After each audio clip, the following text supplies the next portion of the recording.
empregadas domésticas, por exemplo. 70% desse grupo é formado por mulheres negras. E o triplo negativo com uma incidência maior nesse grupo. Tem pesquisas que mostram que mulheres negras têm 40% maior de chance de mortalidade com o câncer de mama em relação a mulheres brancas. Aí entram vários fatores multifacetados. Acesso ao diagnóstico, né? Muitas dessas mulheres estão dentro de casas de outras mulheres também que não as incentivam a fazer os exames. E muitas vezes, entre fazer o exame ou ganhar o dinheiro daquele dia ali, acaba não tendo uma opção. Esse episódio não é sobre câncer. Eu vou te convidar a pensar sobre futuro. E parece uma coisa desconexa, né? Falar de câncer geralmente é quase ceifar o futuro, é quase gente lá pensando, pronto, vou morrer, tive o diagnóstico, vou morrer. Pra que eu vou pensar em futuro? Ao longo desse episódio eu prometo que a gente vai te entregar dicas muito valiosas sobre a importância das escolhas que a gente faz hoje e que podem construir ou até limitar esse futuro, mas que depende de cada um de nós pensar o que a gente está fazendo hoje, no presente. É um convite para o raciocínio de onde a gente veio também, sabe? Das nossas bagagens, valores, ideais, estilos de vida, daquilo que a gente carrega lá de trás dos nossos ancestrais e dos futuros ancestrais que seremos. Vem com a gente nesse papo delicioso com a Grazi Mendes. Te convido a ficar até o final, porque a história dela é incrível.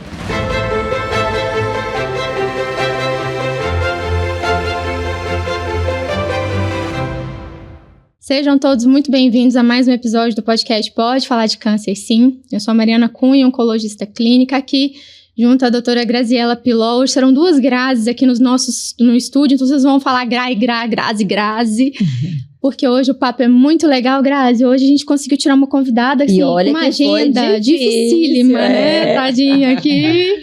Conosco hoje, Grazi Mendes. Muito obrigada, Grazi, pela sua presença aqui hoje, pelo seu tempo para tirar aqui para vir falar com a gente. Eu que agradeço o convite também, né, para poder participar de um espaço que é tão relevante, que está ampliando tantas conversas importantes. Estou muito feliz de estar aqui também. Amém. E a gente sabe que é difícil, né? É uma logística muito, muito incrível. Qualquer mulher passa hoje em dia, principalmente se a gente tiver alguma questão de saúde envolvida. A gente estava comentando agora há pouco, nossa, dificuldade, quem tem que fazer exame, marcar consulta, espera. Eu falo que o paciente não tem esse nome à toa, né, Grazi? Nossa. Tem que exercer a paciência mesmo pra gente dar conta dos objetivos. Então eu sei que tempo hoje em dia é uma coisa mais preciosa que a gente tem, e que bom que você conseguiu arrumar um buraquinho aí pra vir falar com a gente. Conversas boas merecem esse espaço. Café, inclusive, né? E você sabe que a gente fala muito de vários temas relacionados à oncologia, mas toda vez que eu e Mari trazemos pacientes aqui, pessoas, né? Mais do que pacientes, pessoas, para contar essa história, isso traz uma repercussão muito positiva na vida dos outros, porque é tão legal quando a gente vê alguém em carne e osso, bonita, né? Vir cá falar, dá uma esperança para quem tá aí escutando, achando que dias melhores virão. Falar de câncer, eu comecei aqui falando, falar de câncer parece um paradoxo falar de futuro, porque parece que a vida vai acontecer só no hoje. Aliás, a gente ouve muitas pessoas dizerem, aproveita hoje, faz tudo hoje. Tem uma verdade nisso tudo. Mas, Grazi Mendes, quem é a Grazi e por que a gente convidou para falar disso? Vamos deixar primeiro quem é a Grazi aqui para vocês entenderem. Olha, tem alguns temas, né? Falar de futuro é algo que me acompanha desde muito cedo, assim, muito interessada com futuros. Então, eu fui aquela criança que gibi, filme, tudo que tinha a ver com ficção científica, com tudo que discutia o amanhã, eu queria estar lá. E aí, aos 13 anos, ainda fui aprender a consertar computadores, porque falaram que os computadores iam mudar o mundo. Era início da década de 90, e eu não tinha dinheiro para comprar computadores, que eu falei assim, então vou aprender a consertar. Quem tem computadores vai precisar de alguém para consertar, mas eu queria estar sempre ali, conectado naquilo que está sendo discutido, sobre o que vem, sempre foi uma conexão. Tem ainda um detalhe, assim, que acaba sendo engraçado, porque eu nasci no dia 21 de outubro. Né? E é exatamente o dia que o DeLorean De Volta para o Futuro chega no futuro. Eu falei, talvez já estava escrito nas estrelas. Já era um presságio. E aí isso fez com que os meus papéis, né, profissionais muito voltados, né, em multinacionais de tecnologia. Então hoje eu sou diretora de uma multinacional de tecnologia, que o futuro não é só sobre tecnologia, mas é também porque a tecnologia está acelerando muitos futuros. Meu mestrado também foi em design de futuros, né? Então, assim, a conversa sobre conversa sobre tempo. Na verdade, é uma conversa que me acompanha há muito tempo, mas eu sempre muito conectada à ideia de futuro. Sim. O livro, né, o Ancestrais do Futuro, fala sobre um pouco dessa dinâmica do tempo, né? E aí chega um diagnóstico como esse, que mexe, né, muito na nossa relação com o tempo. E não mexe só com a nossa relação sobre o futuro, esse tempo que a gente ainda tem.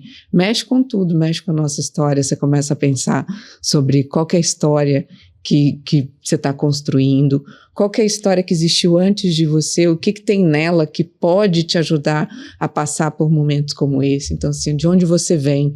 Tem um provérbio africano que eu gosto muito que fala assim, ó, se você não sabe exatamente para onde vai, ao menos tenha certeza de onde você vem. Quer conhecer suas raízes, conhecer tudo. Seus valores, né? Conhecer o que você trouxe para poder te ajudar, mas também tem uma reflexão sobre o que você está deixando. Sim, claro. Né? Qual que é a história que o futuro tem para contar sobre você?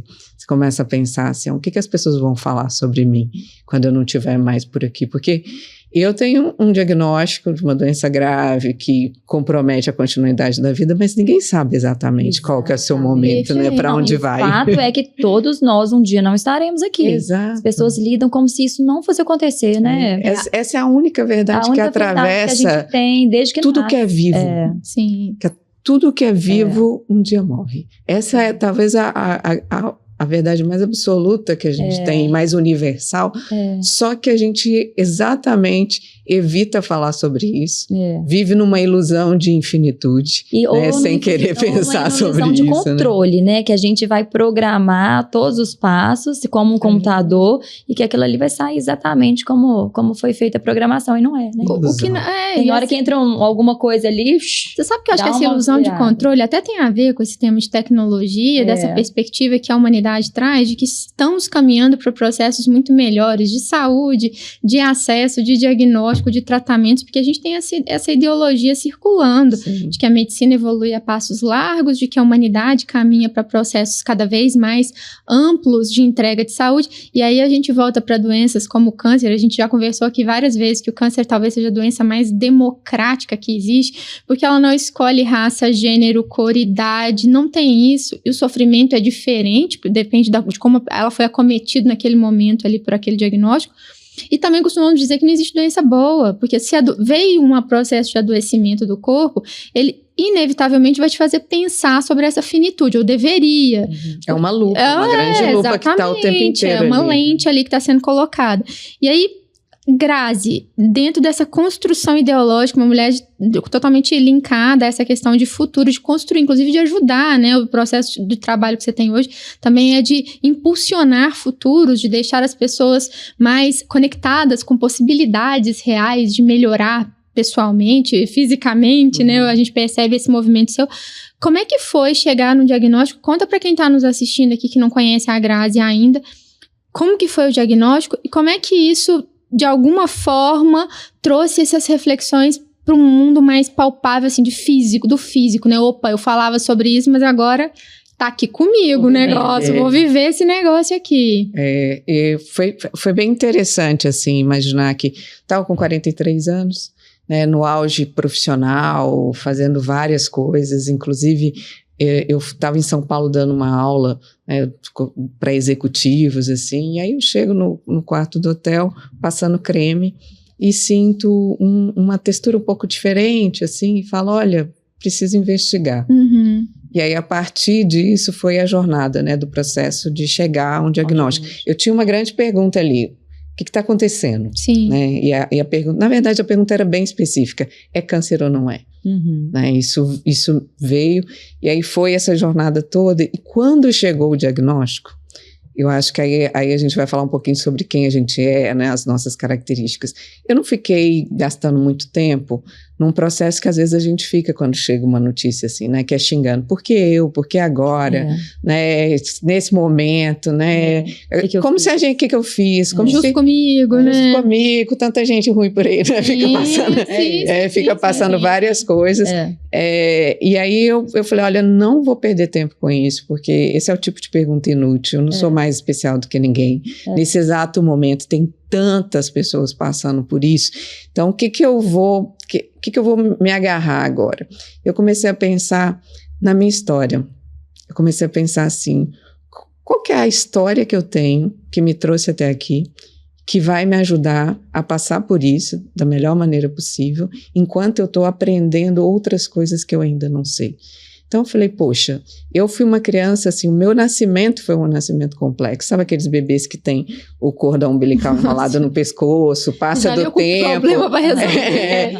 Passa do tempo, mas que desde o primeiro dia de vida está lutando pela vida.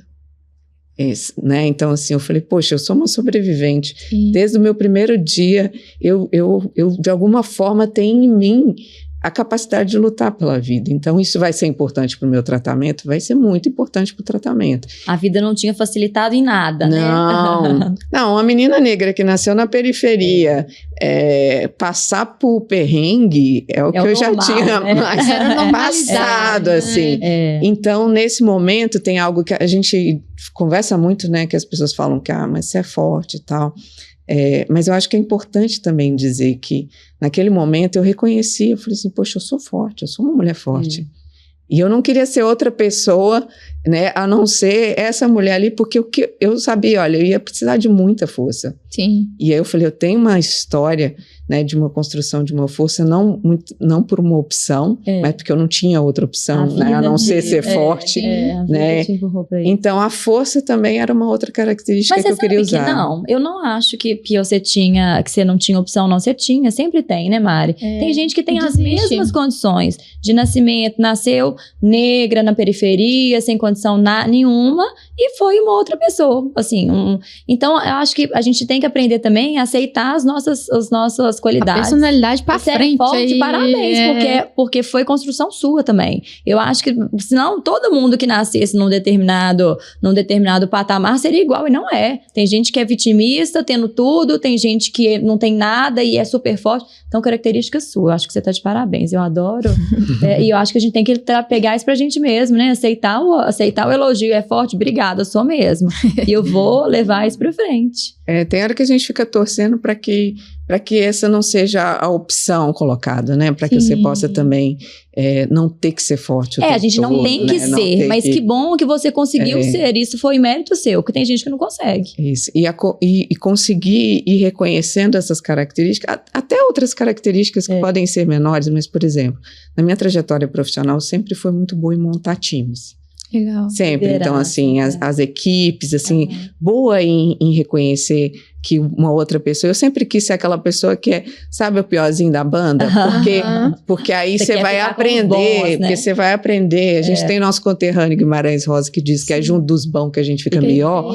Então, eu falei, poxa, eu sou bom em montar time. Isso vai ser uma característica que eu vou precisar, porque eu vou precisar de tantos profissionais para estarem do meu lado, né? Pessoas que eu vou confiar. Então, vamos usar essas características. Então, naquele momento do diagnóstico, para mim era mais importante conseguir olhar para a minha história, reconhecer naquele momento quais são as características que eu tinha, que ia fazer com que eu pudesse, né, me agarrar a elas para passar por isso, sabendo que tem outras que eu não tinha naquele momento, ia precisar aprender a ser cuidada, aprender a ser cuidada, né, assim... Que é um desafio, né, a gente acha que não, mas a mulher, de uma forma geral... Aprende a cuidar. Socialmente, gente, a mulher aprendeu a cuidar, e aí não tem essa, acho que quem fala ao contrário, no século XXI não mudou nada ainda, né? A nossa relação com a agenda, né, assim... Agenda, tudo vem sempre fui uma pessoa que priorizou o trabalho, e aí eu falei, poxa, eu vou precisar aprender uma outra lógica. Inclusive, aprender uma outra lógica com o tempo, né? Porque o tempo do corpo, o tempo da cura. Eu lembro que eu até escrevi um texto sobre isso, a primeira quimioterapia. Está ali, de gota em gota, né? Que era essa a sensação. Eu escutava até a gota um pouco mais alta, sabe? Tum, tum. E um tempo... Que parece que parou. Você não tem como falar, vai, gotinha, vamos acelerar aqui, vamos colocar 20% mais rápido, porque isso vai aumentar o tratamento. Não, você entra numa outra dinâmica de tempo. E bate um conflito sobre, peraí, os planos, né? Sonhar até onde? Eu me lembro de ter ido numa palestra antes de mim, eu ia entrar no palco, antes de mim foi um médico também, Dr. Kalash, que é uma grande referência em longevidade e tudo mais. Muito bom. E ele chegou no palco e a primeira pergunta que ele fez foi o seguinte, quantos anos vocês acham que vocês vão viver? Viver até os 70, até os 80, até os 90. E eu travei. Eu tinha acabado de receber o diagnóstico. Olhando as estatísticas, a gente não deve fazer isso, tá? Não olhem essas porque são dados que são utilizados, né, mais como parâmetro e tudo mais. Mas tinha olhado lá um câncer de mama triplo negativo, mais agressivo, assim, que tudo apontava. Depois com metástase, tem lá uma expectativa 1-2 anos de sobrevida. Você fala, peraí, quanto tempo eu vou viver? Então isso mexe com essa dinâmica e você começa também a construir outras lógicas dessa dança com os tempos, né? Tipo assim, o passado é importante para você conseguir fazer uma reflexão sobre o que você está honrando da sua história, né? O Ancestrais do Futuro tem essa lógica de você está honrando o que foi construído antes de você? Eu acho tão legal isso. Uma vírgula aí que eu acho que para quem está nos assistindo, a Grazi escreveu um livro incrível. Convido vocês a pegarem, lerem, saborearem o livro, que é uma reflexão. É um convite à reflexão sobre nosso papel ser humano, independente de doença, de onde viemos. É uma boa começo de conversa, que todo mundo tem ancestrais e reflete bem sobre eles, errou isso, errou aquilo, e raramente a gente comenta sobre os acertos, né, que estamos onde estamos por consequências de escolhas. Hoje eu, Mariana, médica oncologista,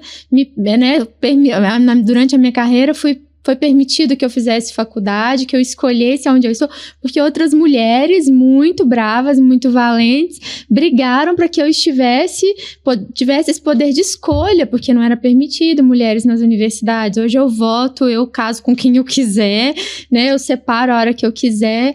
E eu acho que essas escolhas que, assim, passam pela nossa cabeça de forma muito breve, quando a gente está num momento de reflexão sobre para onde vamos, é muito legal. É muito comum que as pessoas peguem esse momento da doença e só façam o raciocínio do pro futuro, do pra frente. Mas ver o que foi construído até aqui gera uma potência. Eu acho que é uma energia que talvez as pessoas não tenham o hábito de capturar ou eu brinco que a gente tem que ir lá e tirá-la dali mesmo.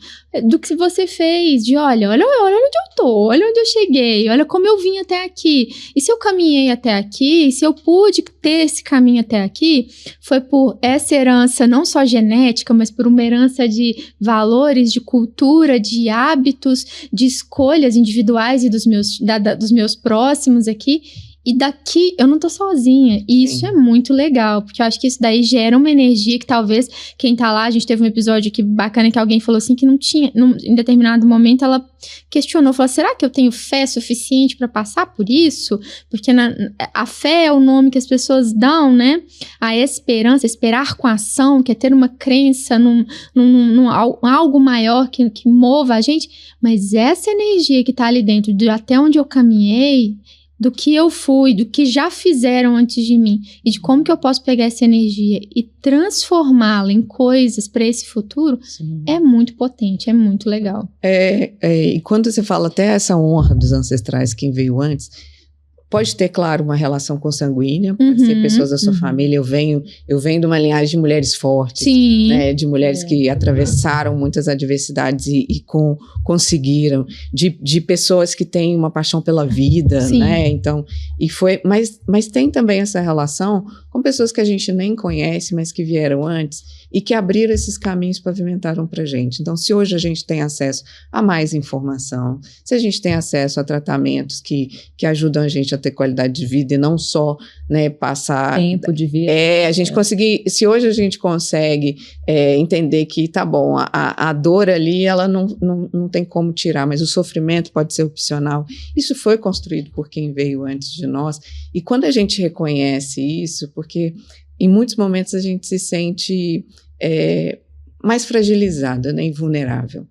E nesses momentos, para mim, Grazi, funciona muito eu consegui entender que eu estou ancorada numa história que é muito maior do que só a minha. Então eu posso pegar da fé, da energia, da crença, da história, da força dessas pessoas que vieram antes de mim e que eu me inspiro e que eu me conecto para que isso possa me dar mais força para o que vem pela frente. Você pensa assim, poxa, se sua mãe passou por situações, por essa situação aqui, então eu tenho em mim também o que eu preciso para poder passar. E eu acho que isso me dá muita força. Isso me dá força, mas também me dá força saber que, ao mesmo tempo, eu tenho a responsabilidade de ser ancestral do futuro para quem está por vir. Isso. Então, traz consigo uma responsabilidade de qual que é a história que eu tô fazendo. Será que como que é a minha trajetória, que é minha, que é singular, que é individual, eu que passo, que tenho determinados sintomas ou não tenho e tudo, mas como que a minha história pode se conectar com uma história coletiva para que eu possa deixar um legado, deixar bonito. Tem uma frase que eu gosto muito, que é tudo aquilo que você toca precisa ficar mais bonito depois que você passa. Então, isso traz... Depois que eu passar como uma paciente oncológica, o que eu posso, a partir da minha experiência, deixar de bonito para quem for passar por uma experiência como essa, ou por quem está acompanhando, quem está passando por uma experiência como essa. Então, acho que nos momentos, a gente... É uma montanha russa, né? Você está num tratamento como esse, assim, encarar de frente uma doença grave que tem um estigma envolvido, né? Que desafia, né? Desafia. E quando a gente fala que é forte, não significa que é forte sempre, né, Grazi? Assim, tem dias que a gente quer só virar pro canto, colocar o edredom na cabeça e desaparecer, né? E tem dia que a gente acorda e fala, vamos enfrentar isso tudo e vamos ver o que eu posso fazer diferente. Mas e sabe que a gente ressignifica força também. Sim. Assim, você pedir ajuda... Não é sinal de força. fraqueza. É força. Você tomar decisões sobre o que não fazer para priorizar um cuidado, para priorizar um momento, isso é de uma força enorme. Eu falo que uma das coisas que eu precisei aprender, que não veio no meu pacotinho até o diagnóstico, mas que agora faz parte dele, eu chamo da força estranha. Sabe essa ideia de uma força estranha? Porque ela não é uma força heróica, né? Uma força daquela que dá conta de tudo, uma força, né? Essa força que a gente está tão acostumado a falar sobre ela. Mas eu tenho aprendido essa força que eu chamo ainda da força estranha, porque ela tá ganhando força, está sendo nutrida aqui, que é essa força de parar, essa força de reorganizar. Há umas 2 semanas atrás eu estava de férias, fui para Lençóis Maranhenses. Ai, que delícia.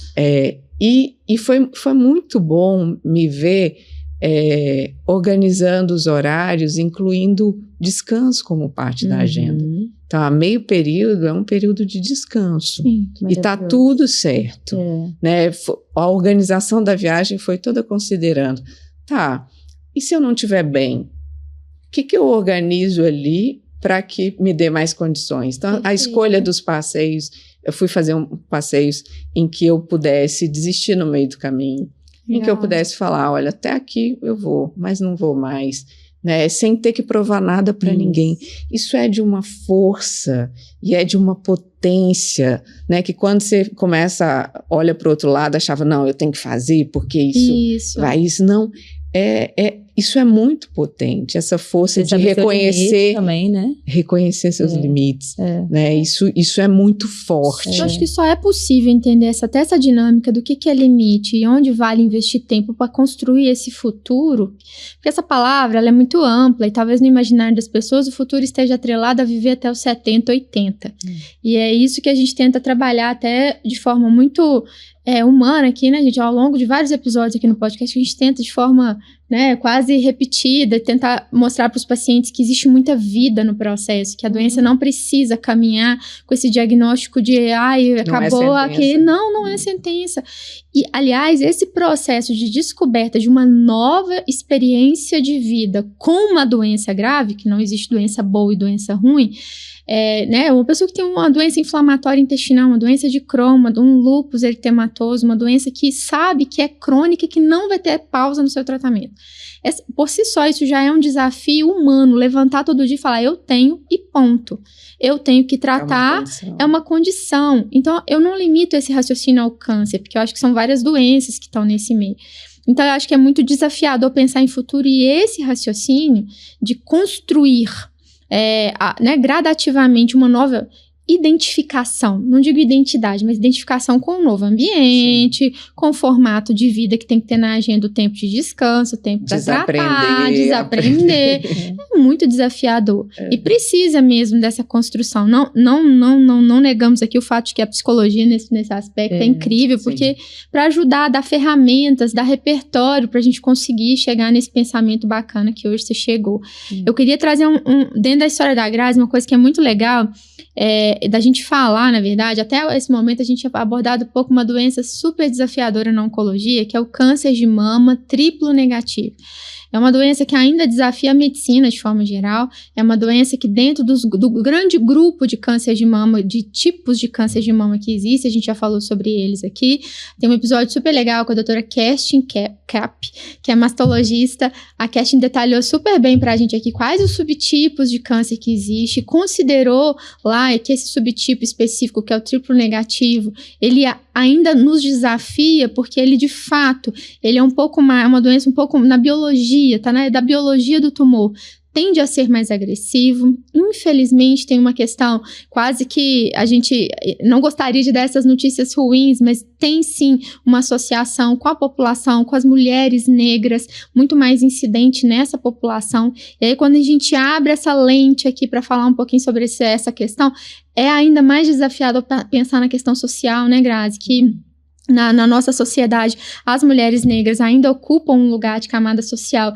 que tem a base da pirâmide social no Brasil, né? Exato, a base da pirâmide social. Isso vai se refletir, infelizmente, em atrasos de diagnóstico. Essas mulheres chegam com atraso de diagnóstico, chegam com diagnósticos às vezes mais avançados, doenças mais avançadas e estatísticas muito ruins, até em taxas de mortalidade. Então, acho que quando a gente traz a Grazi, olha que reflexão importante aqui, eu queria que você comentasse um pouco pra gente. Uma doença que desafia. Sim. Desafia do ponto de vista biológico, porque ela é mais agressiva, e desafia socialmente, porque nós precisamos pensar em sociedade como corrigir essas disparidades. Acho que uma mulher engajada como você é, até com esse pensamento de futuro, hoje eu acho que você é porta-voz de uma situação, tendo uma assistência boa que você tem, mas da gente pensar em sociedade coletivamente mesmo, né, estratégias para tentar mitigar, para tentar diminuir um pouco esse desbalanço, essas dificuldades, que quem está lá nos ouvindo fala, poxa, aconteceu comigo, né, eu demorei para chegar porque eu estou na periferia da cidade, minha mamografia, meu ultrassom foi marcado, minha biópsia foi daqui a 6 meses, e a realidade Brasil é essa. Eu acho que os dados ajudam a gente a olhar para as discrepâncias, assim, né, então você tem o maior grupo étnico do país é o grupo de mulheres negras, que representam 28% da população, quase 1/3 da população. Onde que elas estão distribuídas dentro desse extrato social? Né? Quando a gente pensa em quem tem acesso, quem tem, inclusive quem cuida, né? Onde que essas mulheres estão inseridas?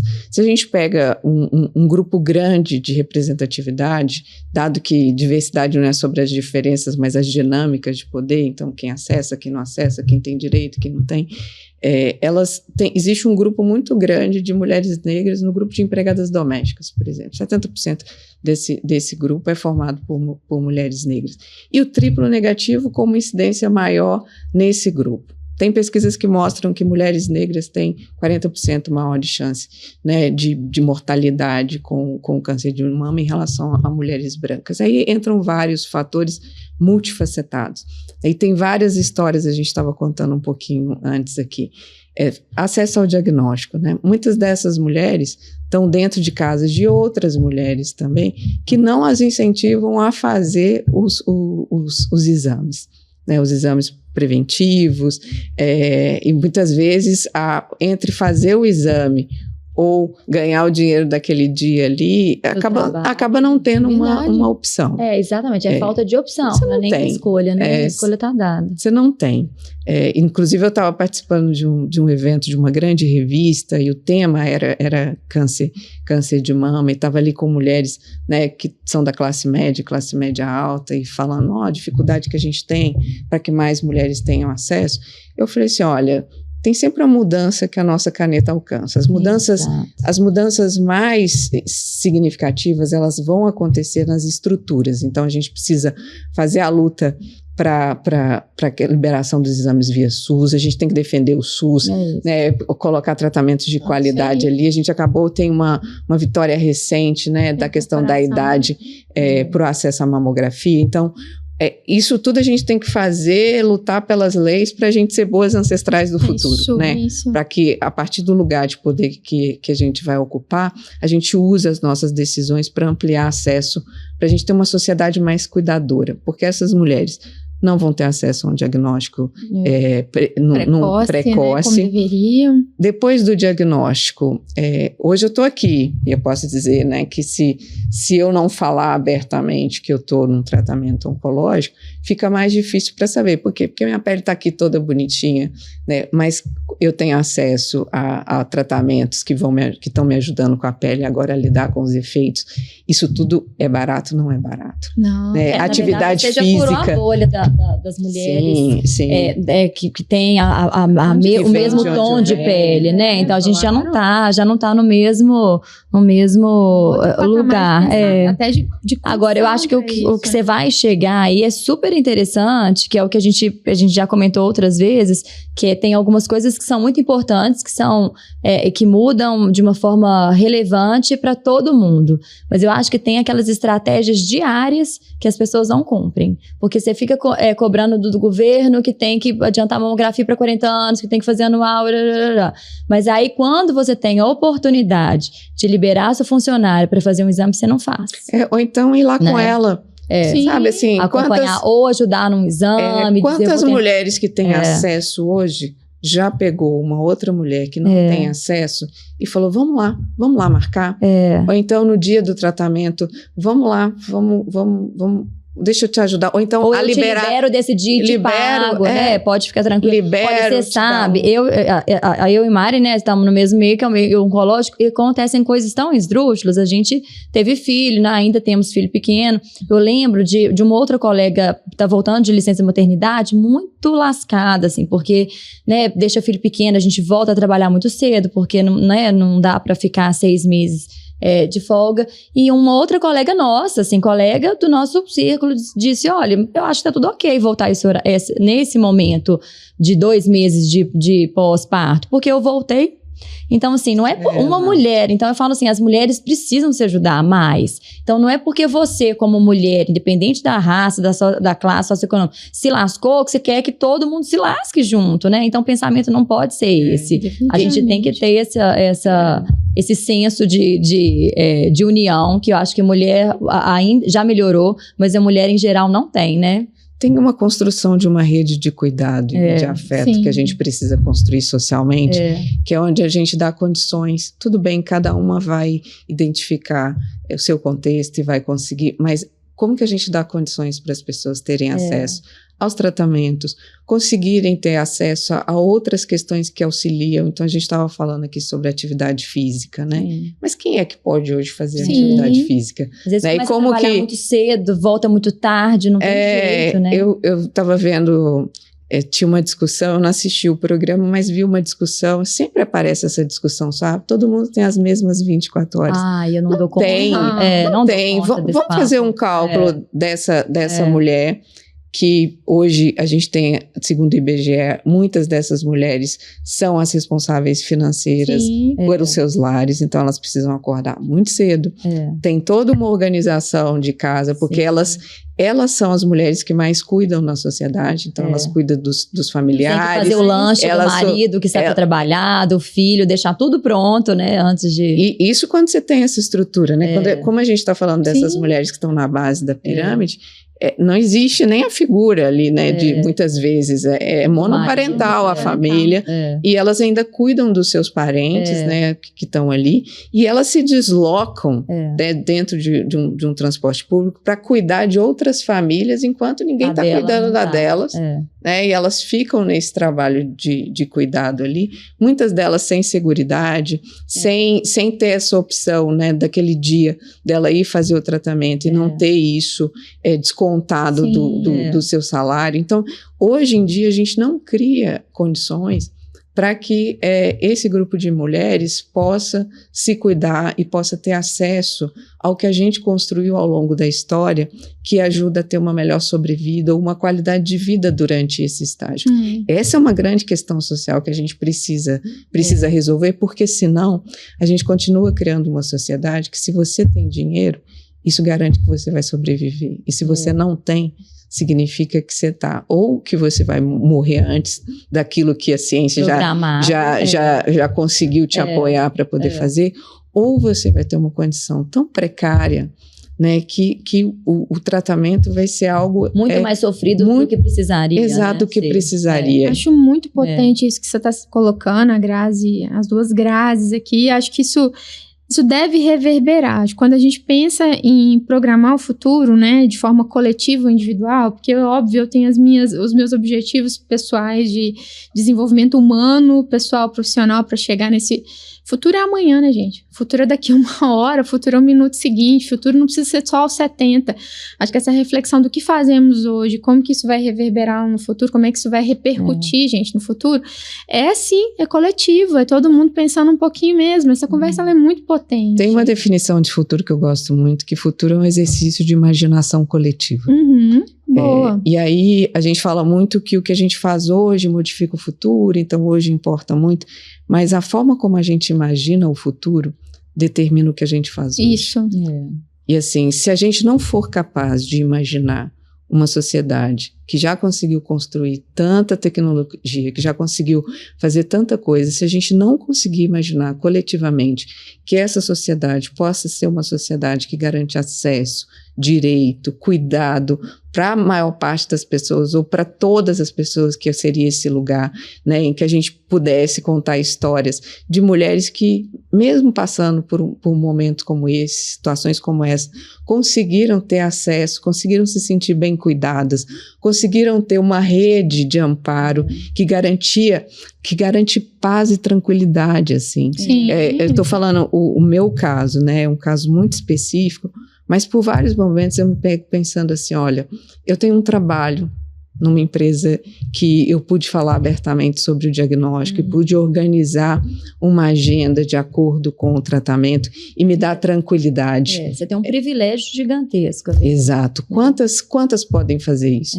Né? Eu vi mulheres trabalhando durante o tratamento, a medicação, durante a quimioterapia, com câmera fechada, e ao conversar com essas mulheres, assim, por que você está fazendo isso e tudo? Olha, a empresa que eu trabalho não pode saber que eu estou com um diagnóstico como esse, porque eu vou ser prejudicada. Sim. Vou perder meu emprego, e agora eu não posso perder o plano de saúde, né? Então, assim, acesso a um plano de saúde, né, que a gente tem um grupo muito pequeno que tem esse acesso. Muito pouco. E isso não diz respeito só a ter acesso ao tratamento oncológico direto ali na oncologia, mas eu falo a outros profissionais. Sim. Hoje eu tenho um grupo de profissionais, uma equipe multidisciplinar que envolve nutricionista, endocrinologista, dermatologista, outros profissionais que estão me ajudando a organizar uma vida para conseguir passar por isso e passar bem. Tem o educador físico. Então, assim, como que a gente consegue ampliar esse acesso para mais pessoas? E essa relação com o futuro, ela precisa ser estabelecida, porque e a gente às vezes mistura legado com herança, né? Assim, e essa é uma distinção. Herança é aquilo que a gente vai deixar para os nossos, né, que a gente está cuidando, mas legado é aquilo que a gente deixa para o mundo. Às vezes a minha situação não é uma situação que enfrenta tantas barreiras como tantas outras, mas se eu, do meu lugar, não conseguir imaginar um futuro em que a gente possa coletivamente derrubar um pouco dessas barreiras, eu não vou trabalhar hoje para mudar nada. Sim. Eu não vou fazer hoje para nada. Eu posso pensar, Aí eu tô aqui bem, tô conseguindo passar pelo tratamento enquanto eu consigo trabalhar, enquanto eu consigo ter acesso.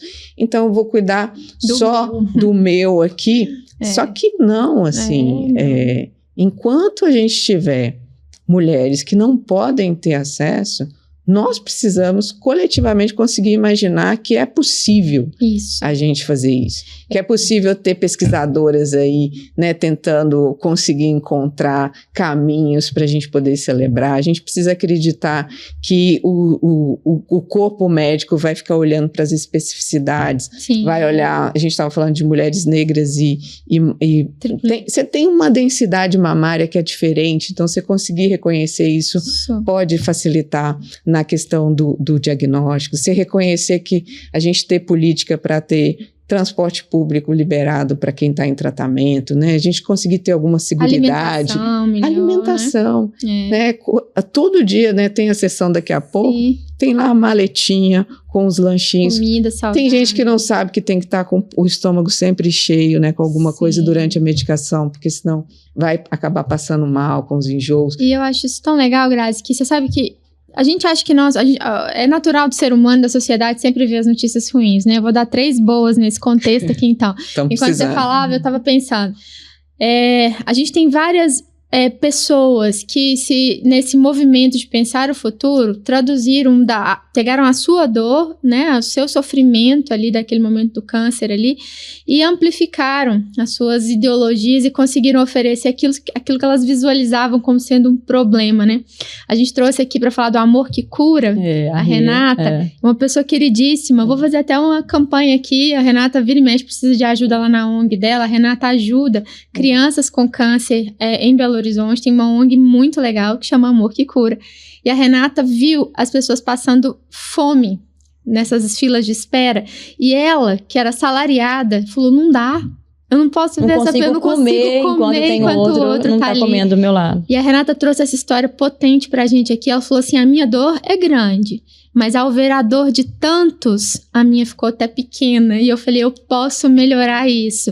Isso é lindo. Quando Grazi e eu tivemos a ideia aqui de fazer o podcast, deixar a família em casa e falar, que eu tô caçando encrenca fazendo um podcast? Por quê? Me incomodava muito saber que as pessoas tinham informação completamente desconcertada do câncer, dizendo que o câncer é a doença, que só é a doença ruim, não quero nem falar aquele nome, e que se a gente falar, já tinha paciente no início, uma paciente falou comigo assim, ai credo, adorei o que você pensou, mas eu não quero nem falar sobre isso, porque atrai. E eu pensava, pera lá, mas eu posso deixar um legado para as pessoas de informação em que elas vão ouvir de 2 médicas, de profissionais que a gente convida com tanto carinho, para falar sobre câncer de forma aberta, sobre vida, futuro, do que veio antes de mim, do que eu posso fazer com a informação que está sendo oferecida ali. E essas pequenas coisas que vão chegando, essas pequenas ações, veio um profissional que é um personal trainer especialista em reabilitação de pacientes com câncer de mama, que agora está num projeto macro de fazer um curso voltado 100% online para ver se ele estimula a mulherada, e para quem não pode pagar, ele vai fazer gratuitamente para conseguir ter impacto social de verdade. Então, de forma muito objetiva, dá para a gente pensar futuro, dá para pensar coletivo. Eu acho que a gente precisa trazer o pensamento para a mesa, né, Grazi? Para o nosso futuro dia a dia. Responde à coragem do nosso movimento, assim. Se a gente se junta para fazer. E eu acredito nas ações também, sabe essa micropolítica do cotidiano, que é essas pessoas conectadas, porque o que a Renata trouxe, né? Quando a gente precisa de contraste.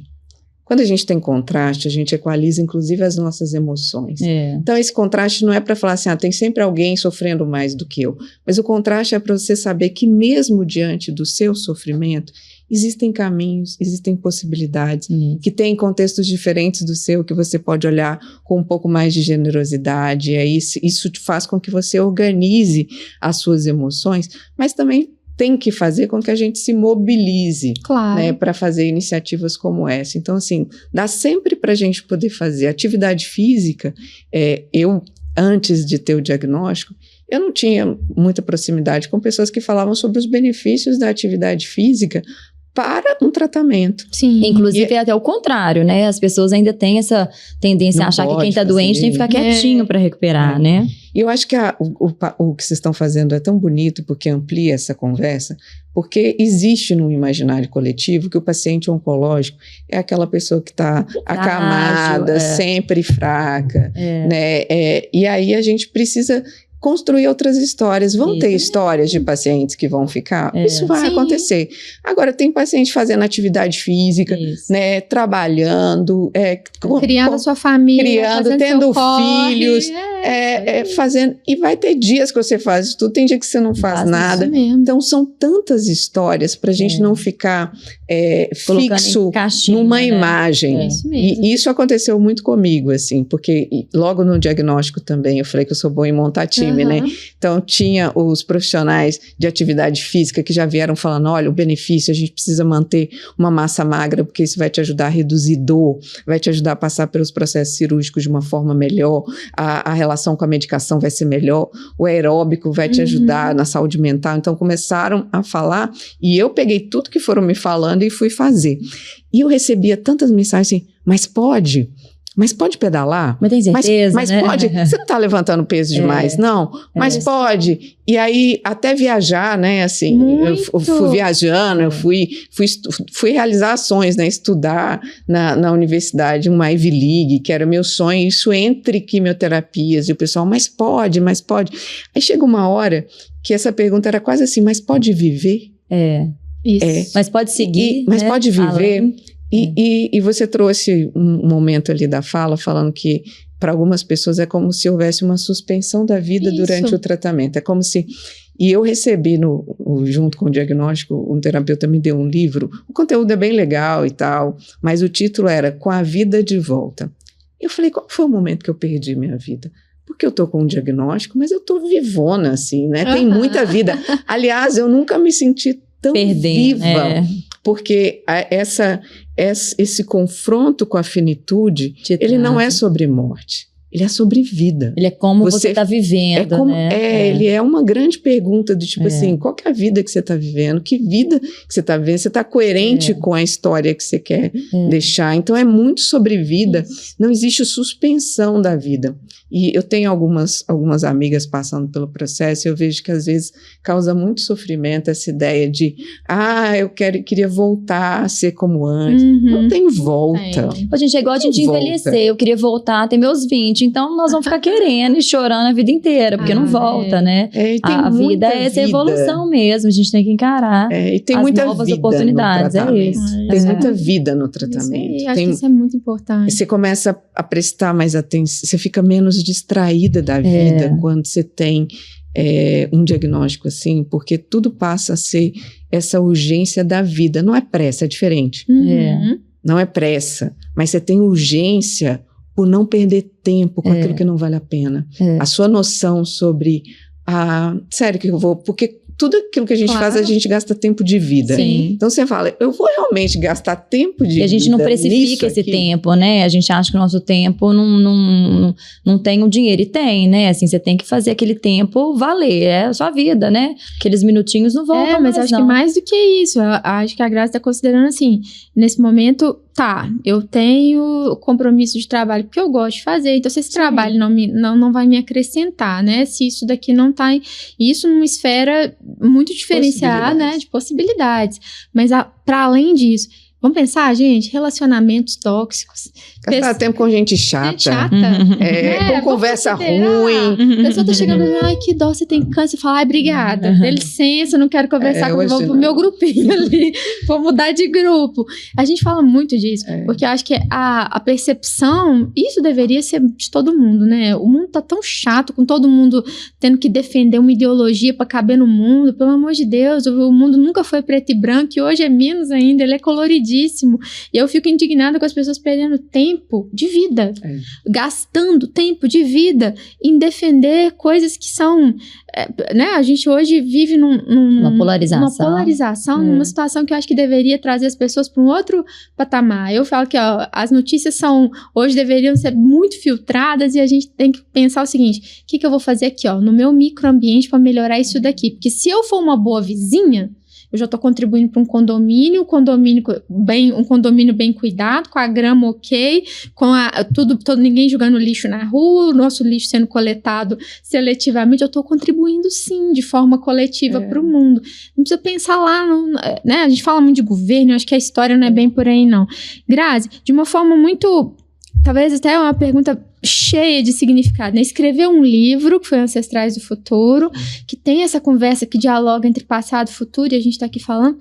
Hoje, a Grazi, com uma doença grave, com uma doença que sabemos é desafiadora, como é que a Grazi enxerga o futuro? Eu continuo enxergando o futuro como uma possibilidade da gente entregar para quem vem depois algo melhor do que aquilo que a gente recebeu, num lugar de esperança. Eu acho que a esperança é diferente do otimismo, né? Eu não me considero uma pessoa otimista, porque dentro do otimismo não cabe nada daquilo que tem alguma valência negativa, né? Mas eu me considero uma pessoa muito esperançosa.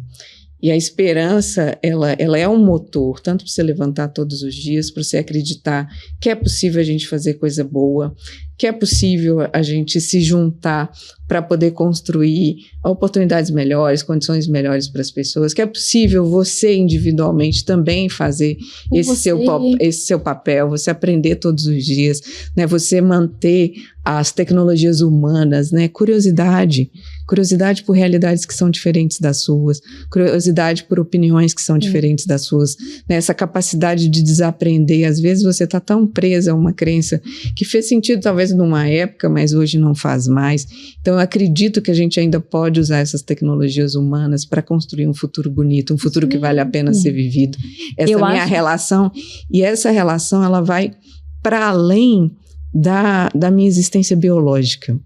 E por que eu estou dizendo isso? Porque tem uma ideia de que quem plantou uma árvore não viveu em vão, mesmo se você não usufrua dessa sombra. Então, entender que o tempo que eu tenho aqui, eu não sei, não posso saber, ninguém que está aqui sabe o seu tempo. Mas como é que eu faço para que cada dia, que é um grande presente, seja uma oportunidade para plantar umas sementinhas boas, para fazer algo bonito? Essa ideia de que tudo que você toca precisa ficar mais bonito depois que você passa. Então, o que eu posso conseguir fazer hoje que vai fazer com que o futuro possa reverberar? E aí, se vai ser 1 ano, 2 anos, 3 anos, isso está no mistério, isso está no mistério da vida, isso não me cabe, mas tem um lugar de muita potência em relação ao futuro, porque tem algumas pessoas que olham para o futuro a partir de uma ideia de que ele está dado, é uma previsibilidade e que ele vai acontecer daquele outro jeito. Não é a ilusão de controle que a gente tem, né? Então, assim, eu não sei exatamente o que vai acontecer, mas eu sei que aqui dentro, né, dentro de mim, tem uma expectativa, na verdade tem uma esperança de que a gente possa, diante de tantos desafios que a gente está tendo aí, que a gente possa construir uma sociedade melhor, né, que a gente consiga conviver com as diferenças, que a gente crie pontes de diálogo, espaços de cuidado, redes de acesso e de cuidado, que a gente se mobilize para ter leis que garantam direitos, né, para mais pessoas, né? Para mais pessoas. Então essa minha relação com o futuro, ela existe, e a esperança, ela é esse lugar que trabalha indignação e coragem. Então não vão aceitar as coisas do jeito que estão, como se fosse definida. Diagnóstico não é sentença.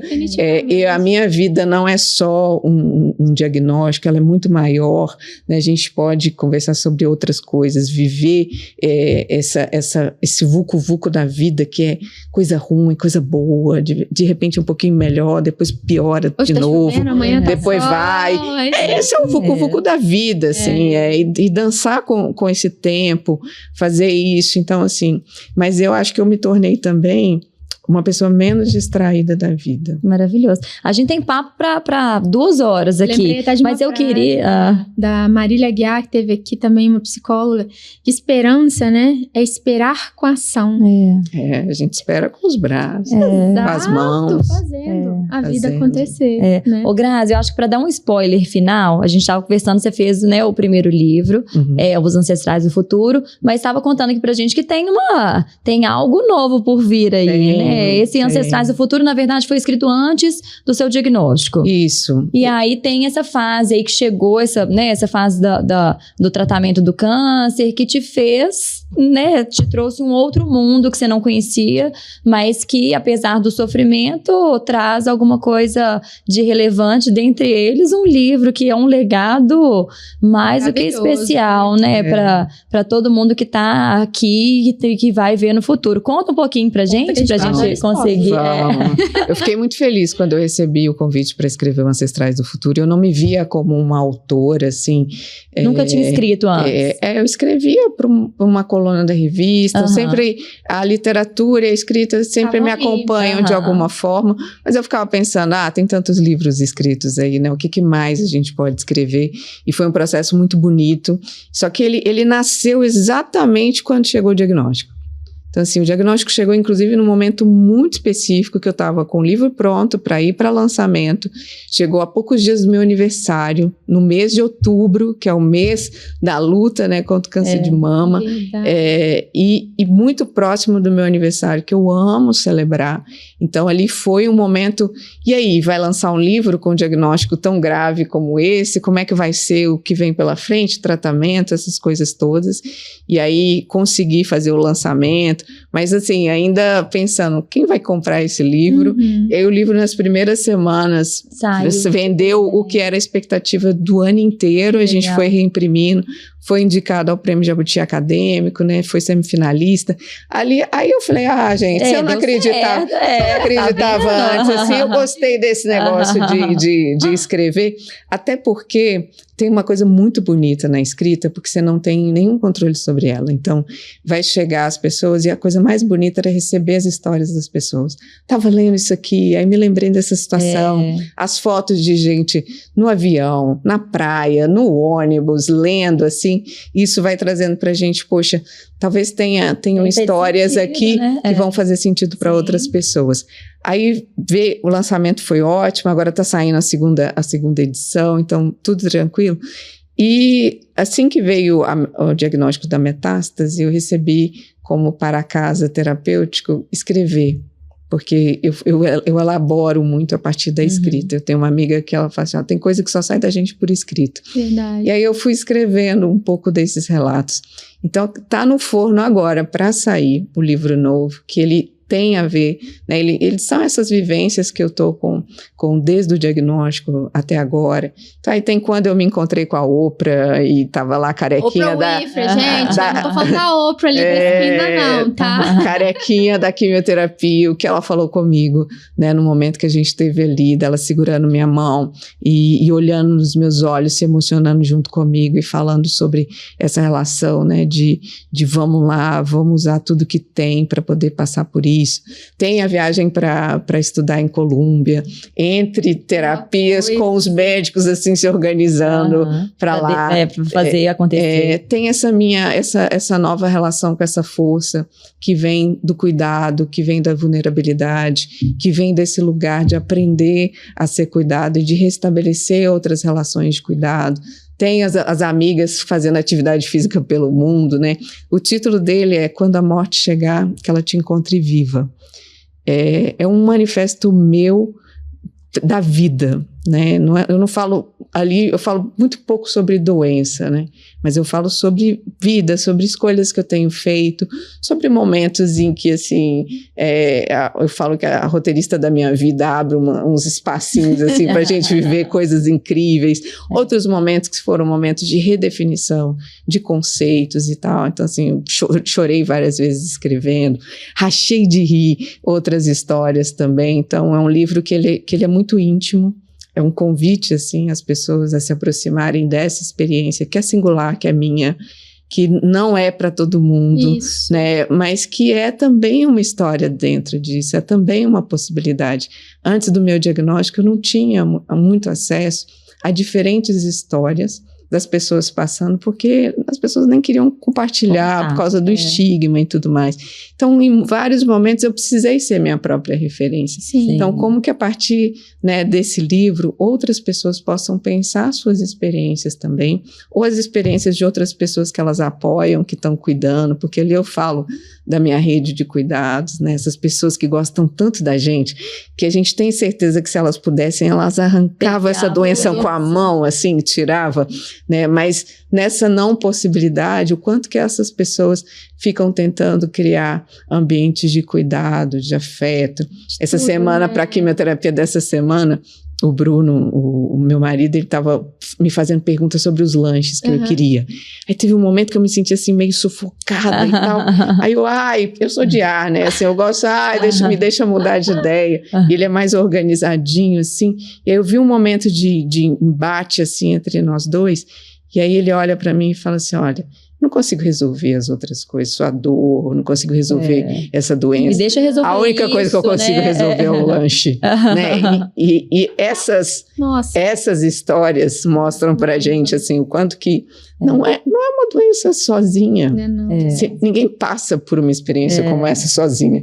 Então aí tá no livro. Que lindo. Que tem esse título. Amor, tá lindo, olha. Eu espero que todo mundo tenha oportunidade de encontrar nessas palavras esse episódio hoje, não só essa potência que você traz como mulher. Esse episódio vem num momento especial, celebrando aí o mês das mulheres. Eu acho que tinha um papel também da gente convidar a Grazi pra cá, que a gente acredita muito no poder feminino de forma geral, de vivenciar essa experiência difícil que é ter um câncer. A gente nunca colocou essa parte florida, a gente sabe dos desafios, dos altos e baixos, mas com esse amor pela vida. Sim. Esse título é muito, muito, muito potente, né? Que a morte te encontre viva, porque tem muita gente que a gente vive. Exato. Antes da morte chegar. E às vezes sem diagnóstico nenhum. Né? O Gilberto Gil tem uma música que fala assim, eu não tenho medo da morte, eu tenho medo de morrer. Isso. Porque você pode morrer antes da morte chegar. E isso é triste. Porque você antecipa algo que você desperdiça, né? Essa é a vida. Mas quando eu falo que eu quero dar muito trabalho para a morte, eu quero que ela chegue, assim, que ela olhe e fale assim, meu Deus, mas essa menina tá vivendo tanto. Tá vivendo tanto, assim, vou pegar uns moribundos que estão por aqui, mas que já foram. Mas sabe o que eu tenho a sensação, assim, nesses longos anos aí já da oncologia? A sensação da tristeza da morte não é porque você vai deixar de viver só pra frente.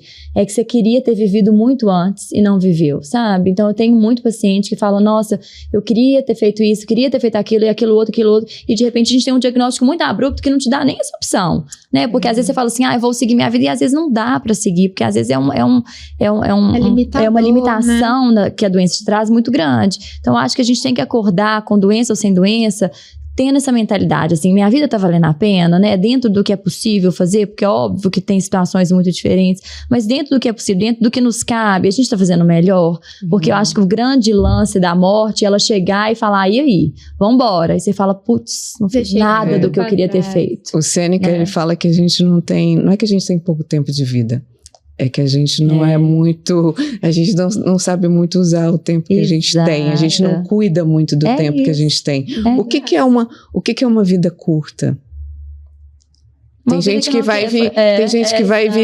vive 50 anos em 5 mesmo, 5 anos, mas de uma vida inteira, de uma vida bonita. Isso. De uma vida que faz sentido, né? De uma vida, e tem gente que vai viver 100, de uma vida esvaziada de sentido, uma vida que não vale a pena, vai deixando um rastro de destruição, de maldade pelo caminho. Então, assim, qual que é o tempo?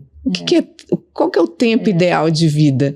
Né? Mas é como que a gente também, cada dia, né, esse cheque de coerência. Hoje eu tenho acordado todo dia com um cheque de coerência. Assim, tô fazendo o que eu tô pensando e falando. Eu tô vivendo uma vida que eu gostaria, assim, e isso, esse exemplo que você trouxe, né, dessa coisa de, eu queria ter feito tanta coisa. Os médicos perguntaram assim, né, o que você quer fazer agora?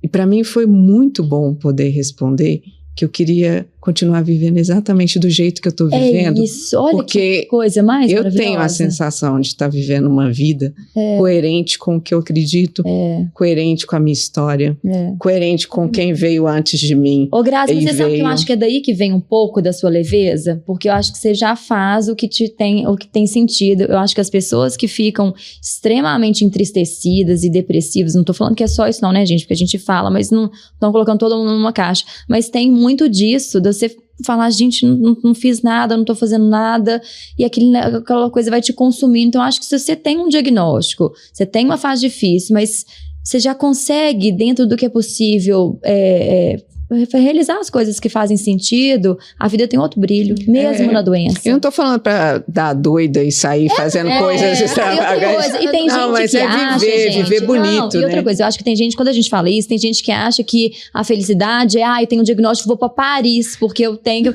Não é Paris, às vezes é tomar um sorvete, às vezes é ligar pra mãe que, né, já não encontra há um tempo e fala, vamos tomar um café junto, ou ficar um tempo sem ninguém incomodar, sabe? Às vezes parar na chuva.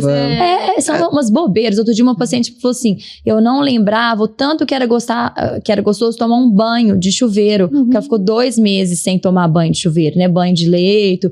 Ela falou, nossa, não é que aquelas gotinhas começaram a cair na minha cabeça, e a gente passa pelo chuveiro todos os dias, assim, na pressa, sem perceber. Então, às vezes a felicidade são realmente essas pequenas coisas, parece bobeira, mas não é. Então a gente fica buscando um dia que nós vamos ganhar na Mega Sena, um dia que eu vou conhecer um milionário e que eu vou viver viajando e de spa em spa, não é isso. Essa ideia de jogar para um futuro, para um lar, eu vou ser feliz quando, eu vou voltar a viver quando eu parar de fazer isso. A felicidade é nas pequenas coisas mesmo. Um dos textos, o menor texto desse livro novo chama Dias Perfeitos. E ele é uma narrativa super curtinha de um dia que acordo, preparo um café com canela, que é o que eu gosto, mistura canela no pó, sai aquele cheirinho gostoso pela casa, o pão de queijo assando no forno, eu olho pela janela e aí eu tento adivinhar o som. Isso é uma mania que eu tenho, né, de tentar adivinhar qual que é o passarinho que está cantando, e aí fico em dúvida, essa coisa. Tomo o meu café, tomo um banho essa olho no espelho sem ficar querendo muitas coisas, né? Termina ali, termina o dia.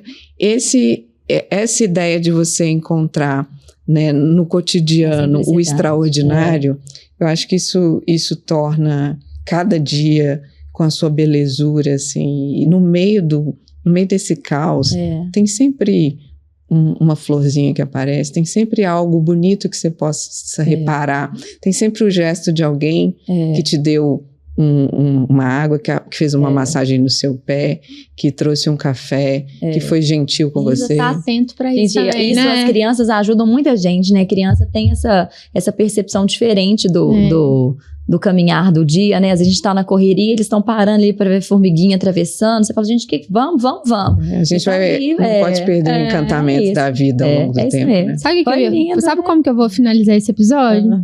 Grazi, você conseguiu deixar o podcast mais bonito com a sua presença. Então estou cumprindo a minha missão nessa vida. Ao longo da conversa, a gente vai pensando sobre a gente mesmo, sobre os caminhos, né, que a gente toma, sobre as nossas escolhas de forma geral, como seres humanos, gente. Porque eu não comecei dizendo que isso aqui era uma conversa que não era sobre câncer.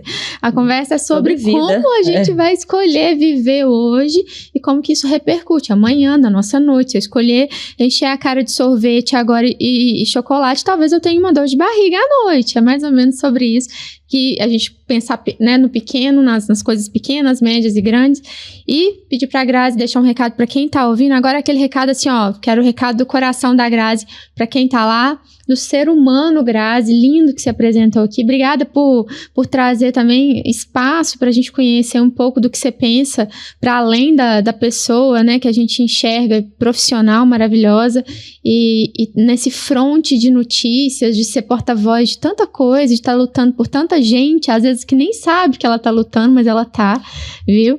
E te agradecer, né, por esse papel social que você exerce, para além dessa luta individual com o câncer, que eu acho que pode sim, acho que os livros, as suas manifestações públicas aqui, em todo lugar, tem esse papelzinho sim de construção, de identificação, que as pessoas hoje buscam muito, e a gente, eu acredito em algumas coisas que você acredita em representatividade, e a gente precisa ter representatividade sim, porque é só na representatividade que as pessoas vão enxergar que é possível. Ela tem que ver gente ali daquele jeito, da história dela, na narrativa, para ela poder falar, opa, tá próximo de mim, então eu consigo chegar lá também. E você representa muito bem um universo de várias coisas, eu poderia dizer aqui um monte. Então, agradeço de coração. Eu queria que você deixasse um recado pra nós aí, pra turma que tá te ouvindo aí, que vai ter gente lá que tá passando por esse diagnóstico, falar, mas ela pode, mas aquela que tá lá pensando, não posso fazer nada pelos outros agora não, porque eu tô tratando, não consigo mal pensar em mim, então como é que eu vou pensar nos outros aí? Deixa seu futuro seu recado de presente de futuro pra turma. O desejo, assim, do fundo do coração é que a gente possa coletivamente construir um futuro bonito, um futuro em que a gente crie curas, né, que a ciência avance e que possa nos apoiar, mas também que a gente crie essa sociedade, essa rede de cuidado, né, e que para além de nós mesmos, para além dos nossos umbigos, que a gente possa se mobilizar para fazer isso, que a gente possa entender que tem sempre uma mudança que o nosso movimento vai alcançar e que a gente não perca a oportunidade de fazer ela acontecer. E que essa verdade, né, que um dia a morte vai chegar para todo mundo, né, que de fato ela possa encontrar gente muito viva, mas dessa vida bonita, né, que a gente possa escrever histórias e que o futuro possa contar histórias bonitas sobre a gente, sobre o que a gente está fazendo para a gente e para os outros, o que é um chamado para a gente ser gentil com as nossas histórias, né, ter esse olhar generoso com a gente também, cuidadoso, mas que a gente também possa se responsabilizar para entregar para quem vem depois coisas mais bonitas, também mais potentes e para mais pessoas. Essa é meu desejo, oração. Amém. É isso aí. Todo mundo convidado a repensar hoje como é que tá vivendo. Vamos fazer essa reflexão dever de casa para todo mundo. Quem gostou do bate-papo deve deixar seu comentário aqui, encaminhar esse papo para quem tá precisando ouvir. Às vezes é um primo, uma prima, uma colega de trabalho que tá mais deprimido, que acabou de receber o diagnóstico, não sabe nem por onde começar. Tem vários episódios aqui que fazem até passo a passo de como que chega lá, né? A gente traz um papo muito potente sobre o futuro, mas tem muita coisa legal aqui de conteúdo para vocês assistirem. Tudo isso é feito com muito carinho e a única ação que a gente espera de vocês é compartilhar, sabe por quê? Informação boa precisa espalhar. O câncer, a gente fica morrendo de medo de célula ruim espalhar, de chegar onde não deve, mas notícia boa não, a gente tá carente disso. Então é seu papel e a gente conta, né, com a ação de vocês para chegar nos 4 cantos desse país. Para quem tá lá e que ainda não entendeu, ficou dúvida também aqui do episódio, o que ela falou, o que a gente falou, deixou dúvida, não compreende direito, deixa o comentário aqui no YouTube que a gente vai ter o maior carinho em responder para vocês aí nos próximos dias. Grazi, muito obrigada pela presença. Maravilhoso. A quem acompanhou até aqui, deixa aqui, quem não inscreveu no canal, não vou nem falar, né, cara? Não tem nem o que falar, não tem. Tá terminado o episódio, pode e deve falar de câncer sim.